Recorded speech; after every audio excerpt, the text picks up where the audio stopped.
கரூர் அருகே பட்டப்பகலில் காவிரி ஆற்றில் மணல் திருட்டு நடைபெறுவதாக சமூக ஊடகங்களில் காணொளி ஒன்று வெளியிடப்பட்டிருப்பது அதிர்ச்சியை ஏற்படுத்தியிருக்கிறது.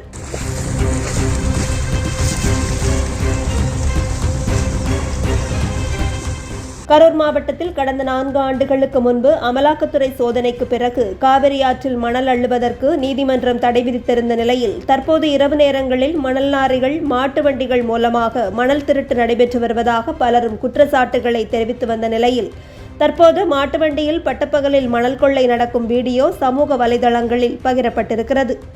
கரூர் மாவட்டம் மன்மங்கலத்தை அடுத்து செவந்திபாளையத்தை ஒட்டிய காவிரி ஆற்றில் மாட்டு வண்டிகளில் மணல் கொள்ளை நடைபெற்று வருவதை பற்றி அதிகாரிகளுக்கு தகவல் அளித்தும் அவற்றை யாருமே கண்டுகொள்வதில்லை என்றும் கூறப்பட்டிருக்கிறது.